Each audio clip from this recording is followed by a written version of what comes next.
Hola amigos, de En Tus Propias Palabras, soy Alejandro Ruiz y hoy tengo la verdad el gran lujo y el gran honor de entrevistar a Carlos Alarraqui, una persona que está haciendo una maestría y está siendo el maestro de varias personas que como nosotros estamos empezando en la conducción. Carlos, muchas gracias. Alejandro, gracias a ti.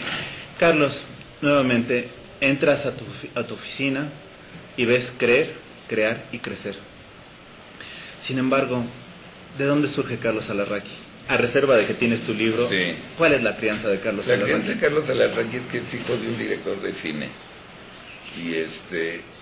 Y me enamoró mi papá desde el día uno lo que era el medio de comunicación. Era un poco la mezcla de la creación, la fama, de entretener al público. No sé, era un mundo diferente. Y yo sentí que es lo que me llamaba y me gustaba. Entonces, ahí empezó todo. Pero en un momento dado, ¿cómo te llegas a ser tan creativo? ¿Cómo llegas a la creatividad? ¿Cómo lo explotas? Porque de alguna manera todos tenemos un niño dentro, pero sí, contigo se ha mantenido durante toda tu vida y no solo se ha mantenido, sino lo has explotado perfectamente bien. ¿Cómo? Bueno, yo tengo un amigo que es psicólogo y me dijo que mientras yo tenga a mi niño adentro voy a seguir siendo muy creativo. Ajá. No es que lo quiero tener para ser creativo, sí, pero no hay que tomar muy en serio la vida. Yo creo que eso es un primer inicio muy importante. Y número dos, yo creo que es muy importante divertirse en lo que uno hace. Y para que uno se divierta en lo que hace, tiene que hacer lo que le gusta. Yo creo que ahí está el secreto. Mira, dice un filósofo de la vida llamado Javier López Chabelo, sí, que dice, haz lo que te gusta hacer para que nunca tengas que trabajar. Exacto. ¿En qué momento has trabajado, Carlos? Nunca. ¿Nunca? No, nunca. ¿Nunca? No, porque yo empecé en televisión. Ajá. Y me fascina yo empecé en la Ibero, que nos obligaban el último y penúltimo año a trabajar mediodía y estudiar mediodía. Pues tampoco trabajaba porque estaba en agencias de publicidad, me corrían de cada una y entonces conocía nuevas agencias. Estuvo bien, sí, no, nunca. A reserva del panorama que viste en tu familia y todo, ¿cuáles son los fenómenos sociales que te toca? Porque me dices, estuve en la Ibero, y en la Ibero, en ese momento en donde estuviste estudiando y todo, realmente era quizá la principal escuela particular que estaba viviendo en México, y sí, además pues, vivíamos fenómenos de jóvenes sociales muy fuertes en México. ¿Qué es lo que te nutren en esa experiencia? Pues mira, a mí me tocó el 68, ¿por eso? Que es un movimiento que nunca creí, y mis compañeros de facultad tampoco creíamos, en especial nosotros.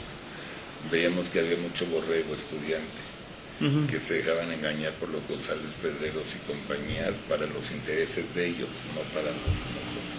Entonces eso me tocó organizar más tarde con Luis de Llano el Festival de Avándaro, y es un festival que confirma que somos un solo mexicano, porque todos los estratos sociales que nos reunimos en el festival fuimos muy unidos y muy queridos y muy felices, la pasamos súper bien, fumábamos mota, compartíamos la mota, y buena onda, no había yo soy pobre, tú eres rico.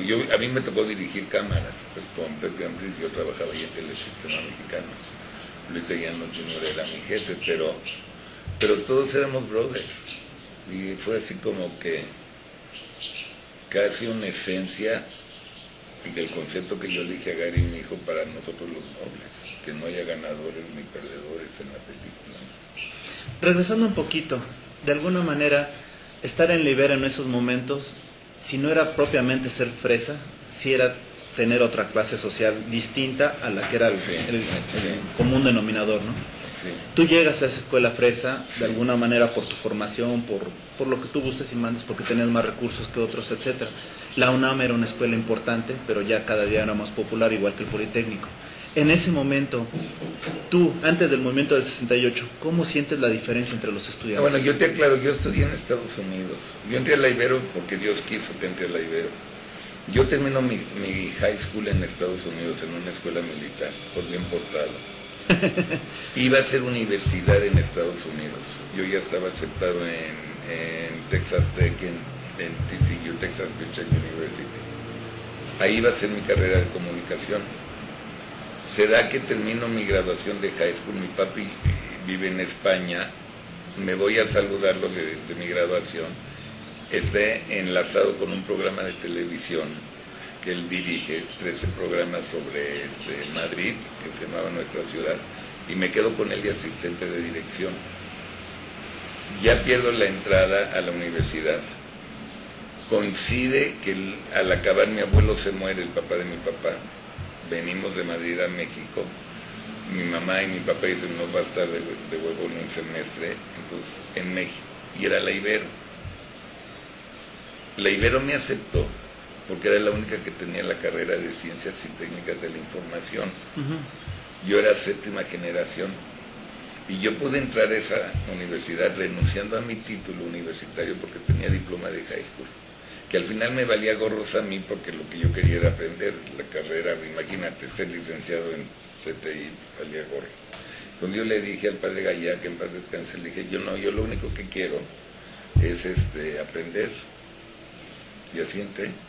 Y sí, bueno, yo no tenía mucho el contacto POPI ni nada de eso porque, digo, estaba fuera de México. Pero sí, bueno, sí era una universidad POPI. Yo venía de una familia que tenía recursos, pero yo no tuve coches. Manuela Puente pasaba por mí y Raúl Vale, que en paz descanse, pasaban por mí para ir a la escuela. Eso sí tenían nada. Y antes de entrar al movimiento del 68, ¿cuál era tu percepción de los jóvenes? Independientemente de que... Fresas, conservadores, familiares. La familia era más importante. Ese era el México de esa época, de los 70s. Y en el 68, independientemente de la situación de Borregos que comentabas, ¿cómo percibes esa realidad? Pues fue el cambio, fue el despertar. Teníamos olimpiadas. Todos los niños popis eran edecanes, niñas y niños popes de delegaciones, pues eran todos los países del mundo. El fuego lo apagaron muy rápido Díaz Ordaz para que la imagen de México ante el mundo no sea de guerrillera y demás. Y se fue como feideando un poco el 68 con las olimpiadas, que así como un poco diluyendo. Y los izquierdistas, que tenían sus razones perfectamente bien, quedaron siempre muy dolidos. Y eso fue lo que ocasionó que los Pablos Gómez y todos ellos agarren una posición más dura, ¿no? Más crítica. Y llega en Avándaros en el 70. Hace 32 años. 72. Ahí, bueno, ya pasa el Mundial, el fenómeno. En Avándaros, si no mal recuerdo, viene John Mayer a México, o Johnny Winter. No, puros mexicanos. Y los Duk Duks y todos ellos. Sí. En ese momento, ¿cuál es la percepción? ¿En qué sirve, además de lo que estás comentando, que se fusionan? Que le dábamos en la madre al gobierno, porque el público, los jóvenes no lo saben, no se permitían conciertos de rock porque eran degenerados. Entonces, de un evento que se llamaba Rock y Ruedas, que era un rally, México Valle de Bravo, que organizaba Chrysler, el negro López Negrete, y que patrocinaba Coca-Cola, y que el director de la cuenta era Justino Compiano, y nosotros durante el sistema mexicano, lo único que queríamos era hacer el festival de rock. Llegaron a que nosotros organizamos el festival de rock. Luis de Llano conocía todo, como que era muy fácil. Nunca nos imaginamos cómo se desbordó el rollo de Avándaro, no era nuestra intención. Y nos empezamos a dar cuenta cuando todo el equipo, nosotros nos vamos 2 días antes para ver cámaras y todo el rollo. Y el tráfico a Toluca y Valle de Bravo estaba impresionante. Todo el mundo pidiendo aventón. Y dices, a Chihuahua, sí, como que mucha gente, ¿no? Jamás nos imaginamos la cantidad de gente. Y Jan González era gobernador, Moya Palencia era secretario de Gobernación, y se agarraron a madrazos ellos dos, porque decía Moya Palencia que no daba permiso. Y Jan contestaba, perdóname, mi estado es autónomo, yo hago lo que se me da mi chingada gana, y por supuesto que, porque los dos iban por la presidencia. Entonces se armó una bronca política que nos rebasó muchísimo. Terminó el festival de Avándaro, nos dijo el señor Azcárraga que nos quedemos 2 días hasta que baje la presión, nos quedamos en Valle de Bravo 2 días sin hacer nada, y fue como que el inicio. Me acuerdo que había un locutor, no sé si era de La Pantera, una de esas estaciones de radio, y porque jóvenes gritaban en off que chingue su madre el gobierno, al micrófono de este locutor le quitaron la licencia del locutor. Luego se la regresaron, por supuesto, pero se la quitaron. Así era el rollo. Carlos, ¿en qué te marca Banda? Una cosa hasta la fecha, la sí posible unión de todos los estratos sociales, siendo amor y paz. ¿Y de ahí qué pasa con Carlos? ¿En qué continúa? Pues ya estoy trabajando. Luego viene algo dramático, que Canal 8 empieza a crecer, que era del Grupo Monterrey. Y sorpresa, sorpresa, llaman a don Luis de Llano, que era mi papá rotativo, a que se vaya a dirigir la programación y la producción a Canal 8 del Grupo Monterrey. Y yo me fui. Y nos fuimos varios, no muchos, pero nos fuimos varios del grupito de don Luis. Emilio se enojó mucho, que me marcó que por primera vez trabajé en un corporativo de Monterrey. Fui de subgerente de programación y gerente de continuidad y de operaciones. Y ahí dices, ay güey, esto es corporativo. El Encanto duró 3 años, que me fue muy bien. Yo tuve un crecimiento impresionante ahí. Iba a comprar programas a Los Ángeles, muy joven, tenía 26 años, y me recibían limusín de Warner Brothers y todos para llevarme a la compra de los programas. Fueron cosas interesantes como experiencia. Y luego la fusión, Canal 8 y Telesistema, que se convierte en Televisa. Y Emilio corre a todos los que abandonaron Telesistema para irse al Canal 8, excepto a mí y a Adolfo Rodríguez, que es compadre mío. Y los dos nos quedamos en Televisa. Entonces estuve yo de gerente de operaciones, porque a Emilio no le gustaba que todo el mundo diga gerente de programación o lo que sea. Y me empecé a aburrir, ya no era lo mismo. Y yo veía mucho a don Luis, porque lo quería muchísimo. Y sorpresa que Moya Palencia lo llama a Canal 3. Por lógica, don Luis desempleado, él quiere ser presidente, quiere reformar su equipo, y el Canal 3 era muy importante que tuviera rating para que los anuncios y todo se vieran mejor. Y que me voy para allá. Y entonces Emilio Azcárraga, papá, se puso de muy mal humor, me llama y me pone una regañiza impresionante. Me dice que qué voy a hacer, si que estoy muy bien. Entonces le dije, mira, me voy a una beca con don Luis, voy a aprender muchísimo y regreso cuando quieras. Tenía 26 años. Y me dice, bueno, haz lo que quieras. Trató de que me quede. Me dio inclusive la producción de un programa y demás, la dirección de un programa. Y terminé con don Luis. ¿Y qué me abre los ojos? El sector público y la grilla.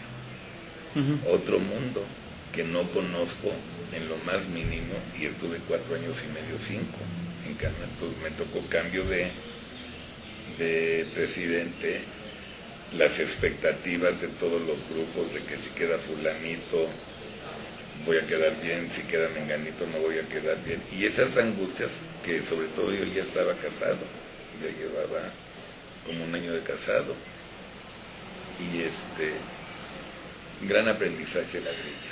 Hasta ese momento, tu gran maestro en lo profesional es don Luis de Llano. Hasta la fecha. Digo, ya murió, pero... Sí, claro, pero todo tu enseñanza se queda. Sí. Y estamos hablando ya, te despiertas a la política. ¿Cómo empiezas a incursionar en la política? Por accidente. Por accidente. Como se dan las cosas, yo era un creativo muy renombrado en publicidad, y Cedillo, que era el coordinador de Colosio, estaba buscando agencia. Él no conocía agencias. el que era director de publicidad era Liévano Sáenz, de comunicación. Liévano le habla a Paco Ibarra que le recomiende unas agencias por instrucciones de Zedillo. De esas agencias me recomienda a mí. Voy a desayunar con unas gentes que Liévano manda para... Estaba escauteando qué tipo de gente era. Paso ese examen, veo a Liévano ese día y me da cita al día siguiente con Ernesto, que era el coordinador. Voy a ver a Ernesto y le dije, pero yo no sé nada de publicidad política. Pero me dice, no, pues nadie sabe, nunca ha habido.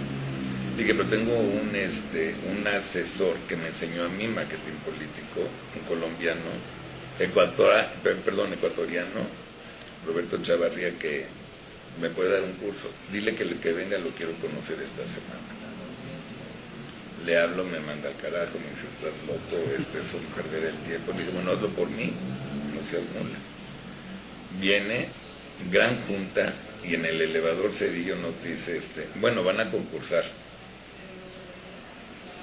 Y el que mejor quede es el que gana. Y me dijo en el elevador, te lo dije, me viniste a hacer perder el tiempo. Puta, qué horror, no sé qué, se va Roberto a Quito, a Medellín, y tengo el pinche concurso. Y mi esposa, que era más naif que yo, le dije, no, pues ya, yo no presento nada, que chinguen a su madre.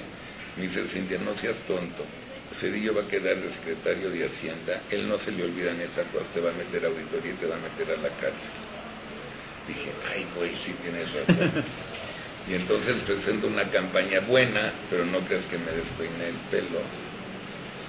Y me dice Ernesto, no hay duda que mentes creativas piensan igual. Una agencia trajo lo mismo que tú, parecido. Y te lo adelanto, si en las investigaciones de mercado sale tu concepto, gana la otra. Le dije, a mí me vale madre. Yo adentro decía, ya no me metí a la cárcel. Ya cumplí. Perfecto, ya cumplí. Y me olvidé. Y a las 2 semanas o 3, 11 de la noche, me habla Ernesto y me dice, oye Carlos, ¿cómo se filma el discurso de Colosio en el Monumento a la Revolución? Le dije, ¿para qué lo quieres? Si lo tienes grabado en video. No, pero no salió bien, que no sé qué. Le dije, Ernesto, ¿a quién le importa el pinche discurso? O sea, ya y muere, ya, vete adelante. No, nos podemos ver mañana.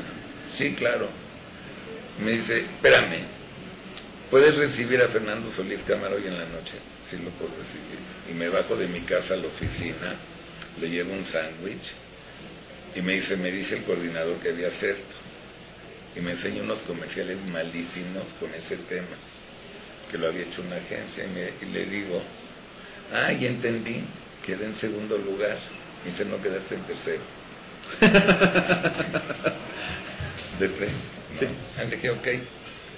Entonces, Ernesto y yo habíamos hecho mucho clic. Ahí salió esa noche el bienestar para la familia. Al día siguiente tuve la junta con Ernesto, me habla a la hora de la comida. Filmamos mañana. ¿Cómo que filmamos mañana? Le dije, ¿tú sabes lo que es filmar mañana? Tengo que hacer escenografía, vestuario y todo el rollo. Me vale madre mañana. Y ahí conocí a Don Aldo y ahí arrancó mi vida. Carlos, pero aquí tengo una duda. Tú ya habías tenido la oportunidad de ver 3 campañas, cuando menos en México, que era la de Luis Echeverría, la de Miguel de la Madrid y la de Carlos Salinas de Gortari. Sí. En ese momento, ¿qué opinabas de esas campañas? Te reías. Como no había competencia, te reías. Eran muy malas. Muy malas, arriba y adelante. Pero probablemente con Maquío, con Cuauhtémoc, quizá hubo algo distinto, ¿no? Los Bárbaros del Norte al menos fue un fenómeno que sucedió. Haz Patria, Mato y Chilango eran cosas que... Sí, pero... ninguna le llegaba. Desde el punto de vista estricto de la mercadotecnia política no servía ninguna de las frases. No eran correctas. Pero tampoco importa, porque 3 malas campañas, no importa no importa, o sea, no van a definir quién gana la candidatura. 3 buenas campañas tampoco, y una mala sí define quién la pierde. Sí, como Josefina Vázquez Mota, ¿no? Entonces te toca ya lo que es el aspecto de Ernesto Zedillo Ponce de León. Sí. Y el primer debate que se ve. No, primero me toca bueno, el final de Luis Donaldo. Que es terrible, tu primer cliente y asesinado, puta madre, dices. ¿Y de alguna manera ya empiezas a ser más crítico con la política o todavía te sigues manteniendo como persona? Me sigo manteniendo. Luego, Ernesto me pide que me quede con él, me quedo con él, pero por ignorancia de todos, incluyeme a mí, pues tenían un maestro de debate, supongo. Perdona, más una pequeña pausa. Sí. ¿Te toca de alguna manera que creen en ti para desarrollar el aspecto de la campaña de Luis Donaldo Colosio? Te involucras porque es obvio que te vas a involucrar como profesional que eres, en lo personal y en lo profesional, ¿no? Se da el fenómeno de su muerte. ¿Qué tanto te afecta a ti? No, yo lloré, me dolió mucho, lloré mucho. Exacto. Y yo no lloro, pero creí que iba a ser un muy buen presidente. Me dolió mucho. De hecho, no estaban seguros de nombrar a Zedillo y yo ya me iba a Lake Tahoe con mis sobrinas y mis hijos y mi mujer a esquiar, porque era además en la época de Semana Santa. Y cuando me iba al aeropuerto me habló Solís Cámara, que mi amigo Ernesto me pide que me quede, no sé qué, que era el día que tomaba protesta Ernesto, y me quedé. Fue una experiencia, la primera campaña. Pero nuevamente te digo, o sea, ¿no tenías de algún tipo cierto rencor, decir, ¿por qué suceden estas cosas? O sea, sí, claro. Váyanse al diablo y ya no. No, váyanse al diablo no, pero... Porque es un fenómeno que realmente te rompe, ¿no? Pues mira, en mi historia, que no sé qué tan importante será, cuando vean mi historia, yo fui el primer publicista que tuvo, por desgracia, un asesinato asesinado. Y esa experiencia es terrible. Y después, cuando llegas con Ernesto Zedillo, ¿qué es lo que tratas de mostrar? ¿Qué sello tratas de mostrar? Y era mi amigo. No, lo primero es que le dije a Ernesto, ya no busco eslogan, seguimos con Bienestar para la Familia Seguro, le hacemos así un homenaje a Donaldo.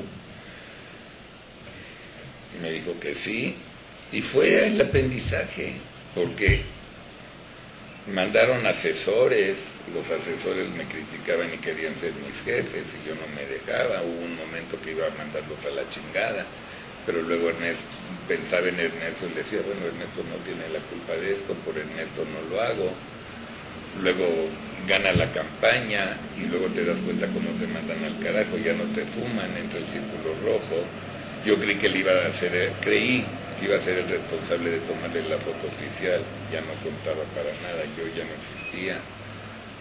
Sí me invitan perfecto a la toma de protesta, me dan un lugar preponderante, pero luego nos enfriamos mucho, luego me buscó, regresé, trabajé un rato con él, me aburrí, renuncié, se enojó, luego me volvió a llamar, regresé, volví a renunciar y luego me fui con Madrazo, que lo odia Madrazo, y ya había hecho la campaña de Montiel con lo de las ratas, habían pasado cosas divertidas y como la grilla me gusta y la conozco bien, no se me hizo nada.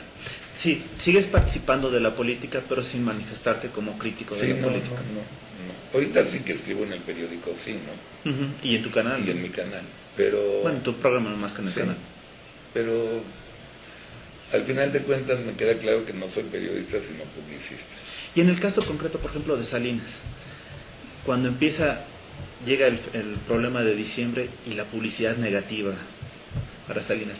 Si tú hubieras sido su publicista, ¿qué hubieras hecho para regresarlo a una publicidad positiva? No puedes hacer nada. ¿No? Percepción mata quintilla. O sea, es como lo de Madrazo, que es un muy buen ejemplo. Yo sé la verdad, porque es mi íntimo amigo. Madrazo nunca hizo trampa en las carreras de Alemania. Él tenía un problema en el hígado y el doctor le dice, si te empieza a pasar, seguro no corres, Roberto Roberto le dijo, seguro si corro. Bueno, si corres bajo tu riesgo y, ojo, cuando empieces a sentir chuchuchun, chuchuchun, no corres. Te lo digo desde ahorita. ¿Qué hizo? Empezó a sentir el chichichun, fue por su chamarra, y si te fijas en la foto de él entrando al es para tomarse la foto, porque parece que los corredores tienen un hobby maravilloso que es tomarse la foto. Si corre a esa velocidad y rompe su récord 30 minutos y todo lo que quieras, y lo ves en la foto con su capucha, de su suéter y sus pants, obviamente no corrió lo que corrió y nunca quiso hacer trampas, iba por la foto. Pero la gente no lo creyó. Bueno, tanto el rollo que corrió 2 años después, y el Reforma, que fue el creador de todo esto con el norte, de todo el rollo, publicó en la página 96 que por un error de los jueces, Madrazo corrió en Alemania, así, una nota espectacular. Entonces, pero si ya corres, si ya te acusaron, ya cállate la boca, ¿qué vas a hacer? No es cierto, no es cierto, no es cierto. Perfecto, perdón, Carlos, hacemos una pequeña pausa Sí. y regresamos al siguiente segmento en tus propias palabras. Estamos con Carlos Alarraqui.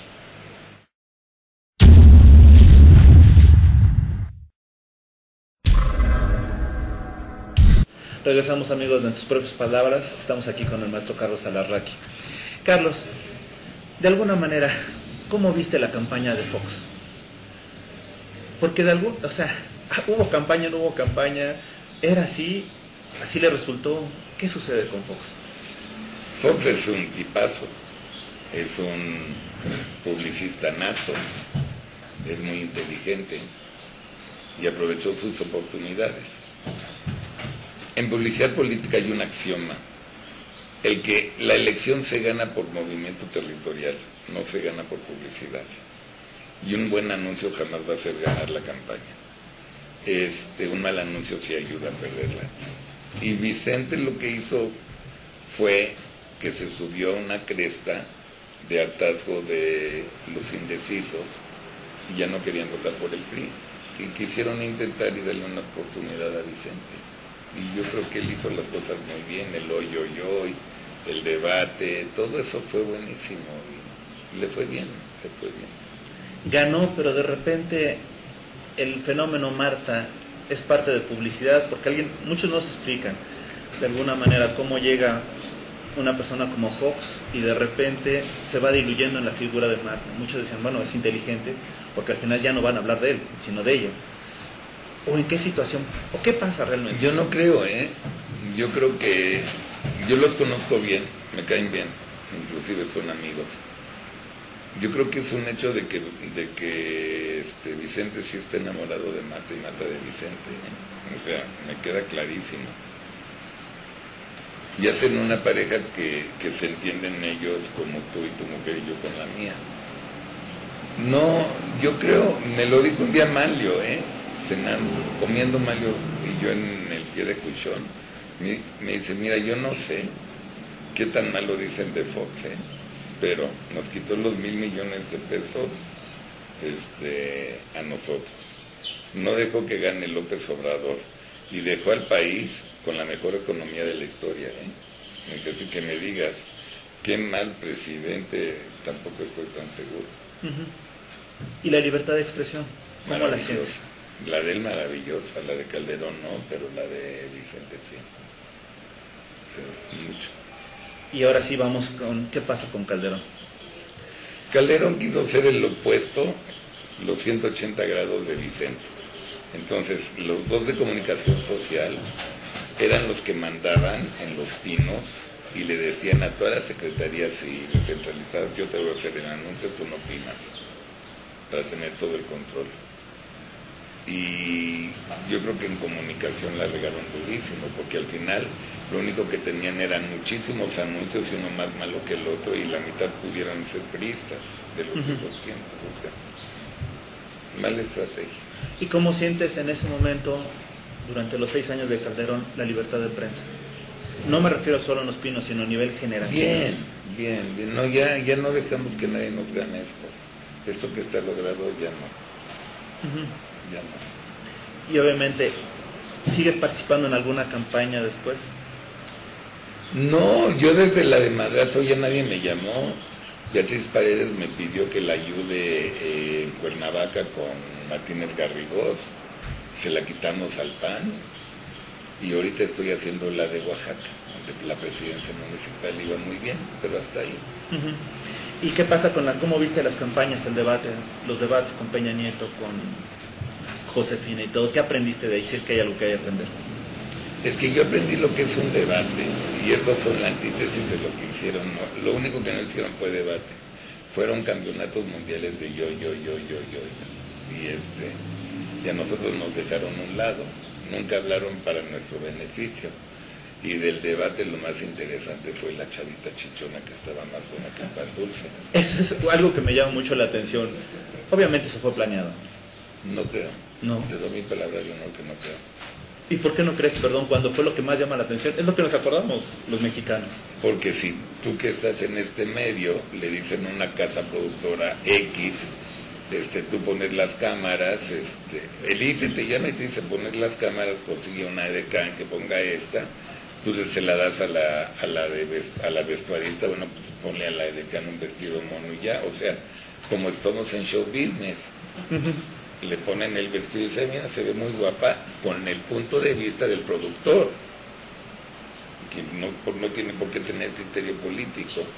Dice, mira, está buenona y todo, y órale, vámonos, ¿no? Y ya. ¿Y no te parece de alguna manera una muestra real de lo que es el civismo de México, que todos nos acordemos más de la señorita?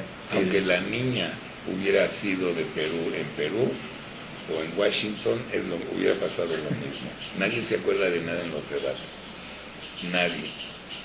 Los debates tienen muy bajo rating, están en horarios contra telenovelas, y a las señoras les vale más. Pero fíjate que hay algo curioso, porque por ejemplo, platicando con algunos empresarios y universitarios, muchos se acuerdan del debate del 2006, no ubican si es el primero o el segundo. Lo que más se acuerdan es la ausencia de López Obrador. Que no es contenido. Exacto, o sea, son de esas cosas que dices, oye, no estás hablando del fondo, estás hablando de formas. Eso es lo debate. Mismo que pasó. ¿De qué te acuerdas de Fox con la Bastida? Me dijo Exacto, sí, es lo único que... ¿Qué te acuerdas de Cuadri y todos ellos? Nada.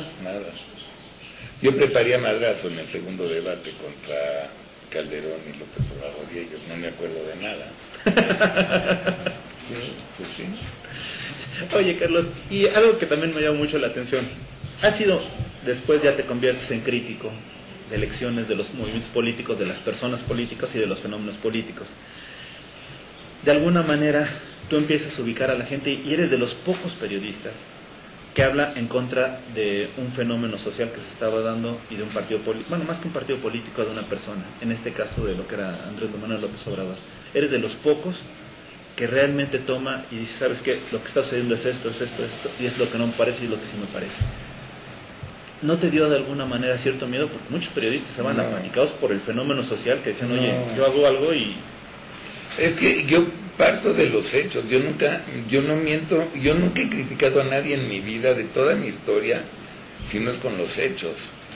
O sea, todo lo que ha hecho Andrés Manuel, o sea, puso a Juanito de otro partido, siendo del PRD, y dijo que no voten por el PRD. Eso es lo que yo escribo. Y digo, qué poca lealtad y qué poca madre, pero basado en hechos reales, no. Entonces, ¿qué es lo que pasa? Se enojan conmigo, los seguidores te mandan a Twitter, chinga tu madre, pinche judío, ya lo de siempre, ¿me entiendes? Y cada día son menos, porque yo también creo que yo no soy un Joaquín López Dóriga, yo no soy un alemán, un Ricardo Alemán. No, yo no tengo ese nivel, yo soy un publicista que siento que pudiera, y lo pongo entre comillas, representar a una parte de la sociedad que son igual que yo. esa sociedad silenciosa, y que alguien dice lo que sienten igual que yo como ciudadanos, no como analistas políticos, porque yo no soy analista político y me da hueva el análisis político, no me toca a mí, pero me divierto mucho hablar sobre los hechos. Y en los hechos, ¿a quién te toca en lo político respetarlo, reconocerlo? No te digo que admires, porque puede ser que implicaría un análisis, pero de los hechos que tú has participado, mira, ¿quién reconocerías? Hasta ahorita veo bien a Peña Nieto, tiene un tipazo atrás de él que es David López, con mucha experiencia, el director de comunicación social, siento que lo están haciendo bien en general. ¿Cómo puedes respetar un Madero? O sea, vea los resultados, no ha ganado una elección, ni una ha ganado, y grita y que no sé qué, pues ya cállate. Es como, ¿cómo puedes alabar a la selección? No hay forma. Claro. Entonces, bueno, cuando termines hoy, mi carta semanal va a ser a la selección a Checo, y va a ser una maguza, por supuesto. Pero siempre son en hechos, y es mi opinión. ¿Por qué gusta? Pues a la casez con la liberación. ¿Quién va a estar contento con esa liberación de una secuestradora? Bueno, te escribes y bueno, todo el mundo se monta contigo porque opinan igual. Pero nunca invento un análisis, jamás. A mí me gusta hacer crítica positiva o negativa en base a los hechos y lo que me da mi impresión.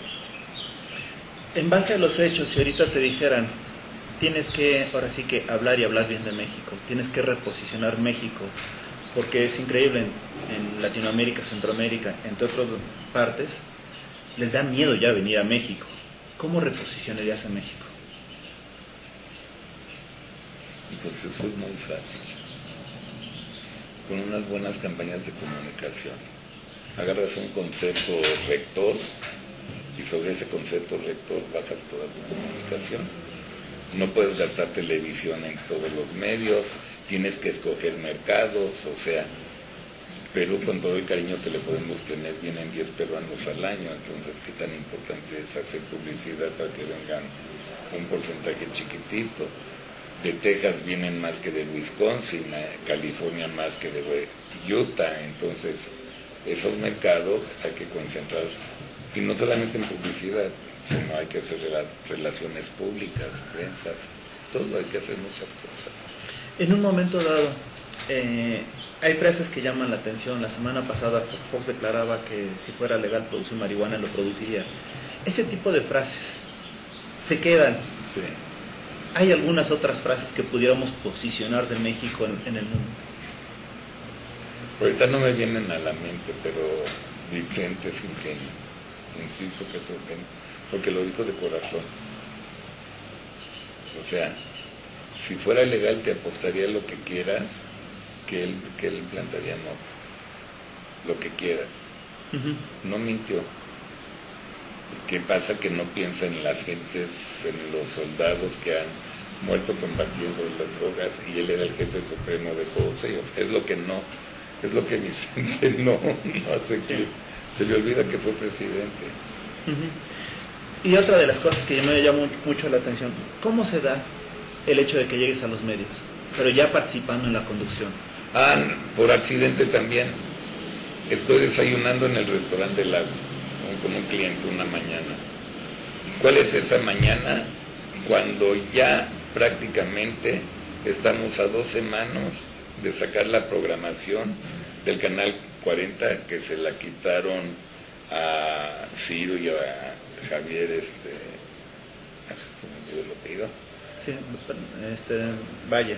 Moreno Valle, y ya la tenía el 40. Bueno, estoy ahí y Tristán Canales está desayunando con Luis Armando Melgar. Tristán es priista, amigo mío de toda la vida, que trabaja en Azteca. No es mi culpa. Ajá. Y nos queremos mucho. Lo veo y lo voy a saludar y me presenta Melgar. Pues mucho gusto, mucho gusto. Ni siquiera me dice, mira, Luis Armando es el del canal 40. Nada. Terminan ellos de desayunar antes que yo y me dicen, oye Carlos,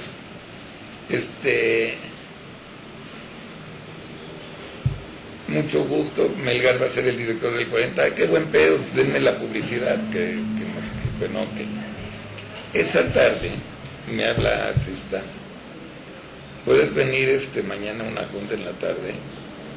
Aquí en mi oficina, siempre, claro, no hay pedo. Yo voy en el coche pensando eslogans del 40 para gente inteligente, la televisión inteligente, ahí en el periférico feliz.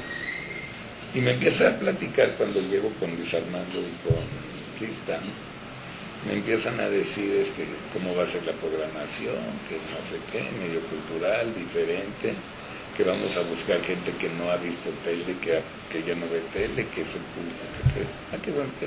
Y yo, televisión inteligente, pues, en mi cabeza hacía el logotipo, el eslogan muy bien. Y me dice, y queremos que hagas un programa de publicidad. Dije, están pero operados del puto cerebro. Dije, yo no voy a hacer un programa para criticar a mis colegas, yo no soy nadie para criticar. Y además es un programa que le vale madres a todo el mundo. Ajá. Seguro no. Dije, yo tengo amigos, dije, ya ven que escribo en el periódico y lo leo con Oscar Mario Beteta, y tengo muchos amigos rich and famous.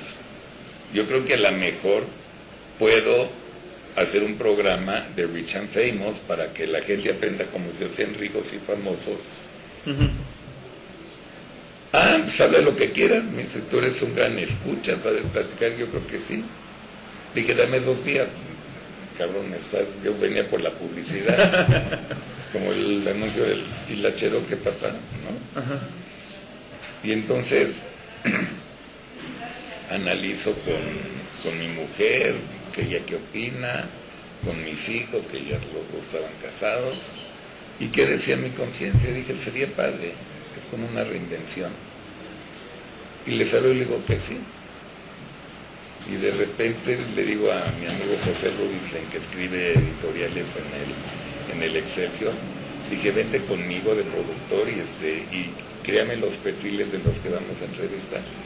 Le digo a Pati, mi asistente personal de 1000 años, le dije, bueno, tú eres la directora de invitados, a ver cómo le hacemos. Y me dice, Luis Armando, haz un piloto para que veamos cómo va a ser el rollo. Y le hablo a Del Mazo. E hicimos el piloto.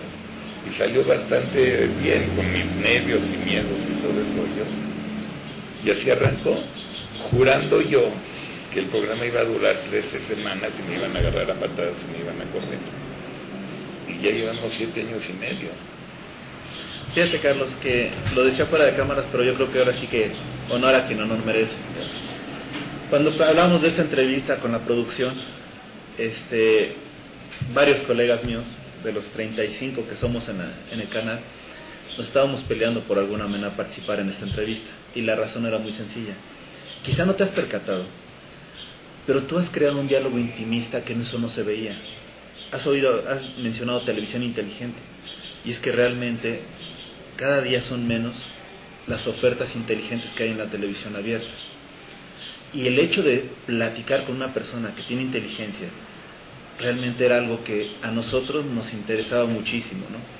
Ya. Al final yo fui el elegido y lo agradezco, pero es muy agradable. Es muy agradable porque muchos de alguna manera estamos tratando de seguir esos pasos, ¿no? Por eso que mencionaba Maestro Larraca. Háganlo, es cierto, háganlo. Y lo estamos tratando de hacer tratando. El esfuerzo lo tenemos, ¿no? Pero eso es muy agradable. Lo que no hagan es cambien su personalidad. Yo soy así. Termina la grabación, me vas a ver, yo no cambio, o sea, te doy un ejemplo. He sido presidente de los publicistas 2 veces. La primera vez me dieron 100 tarjetas, que decía Carlos Salazar, presidente del Consejo AMAP, regresé 98 al año. Una se la di a mi madre y otra para mí, y ya las perdimos los dos. La segunda vez ya no me dieron ni tarjetas. No hay que creerse nada, un día se va a acabar mi programa. Cuando se acabe le daremos gracias a Dios por el tiempo que estuvo y lo divertido que estuvo. Ya, y no complicarse. Y fíjate, curiosamente es lo que estábamos platicando, hacer eso, o sea, de alguna manera seguir esa enseñanza. Y cuando estábamos definiendo el eslogan de la televisión, mencionábamos cómo. Y surgió Emprender con Valores. Y es cierto, de alguna manera nosotros lo que tratamos de hacer es participar de los valores que tienen los empresarios, claro, los emprendedores, los servidores públicos, la gente que para nosotros es de éxito. Tiene razón, ojalá que no nos perdamos, pero bueno, ¿no? Trataremos de seguir tu ejemplo. Algo importante, ayer fue el Día del Padre. Sí. muy sonado en México y todo. Tú como padre, no solo me refiero a tu familia, sino también como padre, como la figura que tiene demasiados jóvenes trabajando con él. ¿Qué les tratas de aportar o qué enseñanza tratas de darles? Como padre ninguna, porque mis hijos ni siquiera me celebran Día del Padre, lo tienen prohibido. ¿Por qué? Porque yo creo que el Día del Padre es todo el año. ¿Igual que el de la madre? Sí, idéntico. ¿Y tampoco lo celebran? No. Bueno, yo no, mis hijos a su madre sí, pero mi mamá me prohibía. Entonces uno es padre porque lo es. No sé si me explico. Sí. Entonces, es un fenómeno biológico, no sí, comercial. Sí, exacto. Y luego ya de respeto y de valores y demás. Pero lo que yo les enseño a todos los que tengo en la agencia es cómo ser mejores.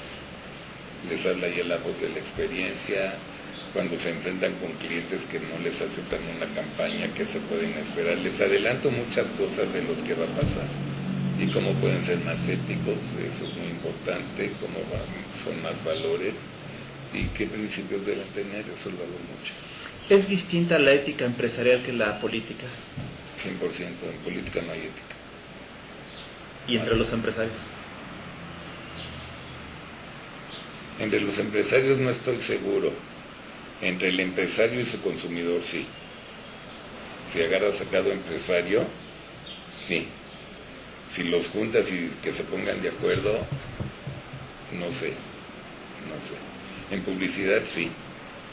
En la asociación tenemos un convenio firmado de la autorregulación publicitaria. Tenemos valores. No, y los empresarios tienen mucho más valores que los políticos. Los políticos siempre cuando te necesitan. Son tus brothers mal rollo, ¿no? Uh-huh. Cuando no. Dicen que los amigos se cuentan con los dedos de la mano. Con tu experiencia política, ¿te ha pasado eso? Sin duda. Amigos políticos que digas, brothers políticos, el que más se acercaría, y está medio lejano por las broncas que tiene con su mujer y sabe que está enfermo, sería Madrazo. Cercano todavía bastante con Del Mazo. Fíjate, voy con dos perdedores. Uh-huh. Con Cedillo, alejadísimo. Está muy dolido conmigo porque me fui con Madrazo. Y me caí en los huevos, nos quedamos en los huevos locos, o sea, no tenemos problemas. ¿Y de la oposición en ese momento? Hablar de un PAN, hablando de un PRD. La bronca es que a mí me identifican mucho con el PRI, digo, esa es mi bronca, y además tienen razón, pero porque el 90% de mis clientes han sido priistas. Me valen. Pero, por ejemplo, dijiste bienestar para tu familia. Sí. Realmente, eso es un eslogan de cualquier partido. Realmente una persona consciente no lo identificaría con un color, sino con un deseo, claro, con realmente. Un concepto, ¿no? Claro. Entonces tú al final eres publicista sí, de México, porque de alguna manera es lo que llega a México. No, sin duda. Pero otra vez, percepción mata realidad. La carrera de la publicidad política es muy, muy divertida. La electoral es la más chistosa. ¿Por qué es la más chistosa? Vamos a asumir que hay un candidato que era el secretario de gobierno del municipio y pasa a ser candidato. Nunca, y a lo mejor antes fue diputado local. Nunca ha hecho campaña. Agarra a su mejor brother, que va a ser su próximo secretario de gobierno, como coordinador de campaña. Vale. Y viene el rollo, güey, ¿y a quién contratan? No, pero además tienen ya todos 42, 44 años, yo tengo 65. Puta, pues Alasraqui, no hombre, no mames, ¿cómo Alasraqui? Lo que cobre el desgraciado, no, además es otra generación, no mames. Bueno, Alasraqui no. ¿A quién tenemos? Puta, no sé, no conozco a nadie. Qué pendejo, le dice el coordinador. Mi sobrina Marichu está saliendo con Juan, que estudió fotografía en la Ibero. Buenísimo el cabrón, buenísimo. Ah, pues llámalo. ¿Por qué? Porque no es Coca-Cola que quitan a McCann Erickson e invitan a Alasraqui, a Terán y a Walter Thompson. Ahí no hay. Y efectivamente invitan al chavito de 38 años. Y, a ver, candidato, su primer anuncio es buenísimo. Lo vamos a tener rasurándolo con el vapor, todo, y usted, mientras se rasure, se oye su voz pensando en México. Ay, güey, está bien. Cámara acción, llega la filmación. Corte, dice el chavito. ¿Qué pasó? Candidato, su cara más arriba y más, piense más en México. Oiga, pero si yo me levanto me corto, yo no me rasuro así. No, no hay pedo, no tiene navaja. Candidato, y es un comercial. Ah, ok. Cámara acción. Acaba el comercial, lo editan, se lo dan al candidato y al coordinador.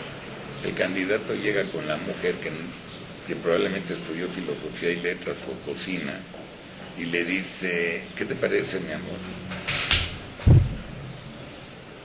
¿Qué sentimiento tan profundo me estás generando? ¿Qué anunciazo vas a ganar la elección? Ok. El coordinador no está casado y está con sus amigos que están en la peda. Les voy a enseñar este anuncio, pendejos, para que vean cómo es el rollo. Está bien. Y los 4 amigos del dominó se quedan. ¿Y esta mamada qué es esta, cabrón? Es una ola de pendejos, no saben de publicidad. Ustedes juegan el resto y siguen jugando. Así será. El día de la elección llega y ya se acabó la agencia de publicidad. Se acabó. Y entra el círculo rojo que quiere la estrellita del gobernador o del presidente presidente municipal, para que se fijen ellos y los ascensen y empiezan las grillas entre ellos. Y a las agencias nos hacen un lado. Entonces, en este caso, ¿cómo ser agencia y no morir en el intento? Tener amigos y un poco de historia y venderte bien. Carlos, el tiempo ya es un poco cruel. Nada más yo te pedía tres pequeñas preguntas. La primera, y esto es un tanto a la producción. ¿Qué mensaje les darías a los conductores de Aztele para hacer una televisión como es, Emprender con Valores, Aztele TV? Mira, yo lo primero que para este tipo de empresas se tienen que salir de la caja. No pueden hacer televisión normal. 1, sálganse y arriesguen. 2, piensen en su público. Comuníquenle muy bien a su público lo que quieren hacer y hagan cosas, contenidos que su público espera, pero diferente. Segundo lugar que te quisiera preguntar, Carlos, ¿cómo ves a los jóvenes? Tú te tocó dos movimientos muy importantes. Te tocó 68, Avándaro, después, de alguna manera, las críticas o las observaciones que hiciste del fenómeno del 132. En este momento, ¿qué opinas de los jóvenes? Híjole. Nini, ya los hemos calificado, No. ¿Qué opinas tú? Estoy muy preocupado porque estoy viendo, y todavía me toca en vida, la transición de humanos a robots, que estamos en el principio. No es normal que la comunicación entre los jóvenes sea todo por celular. No es normal. No es normal que el avión pisa tierra y todo el mundo prende el celular.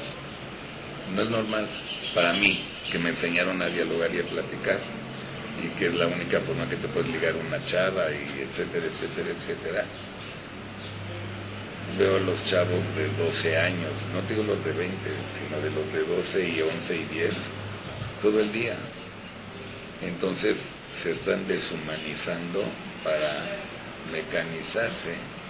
Vas al restaurante, el público lo va a ver, y en una mesa de un domingo que está la familia, no platican. Hasta la esposa, que debe tener 42 años, anda metido en su rollo de la plática. Muy preocupante. La ortografía ya no importa, y no soy purista.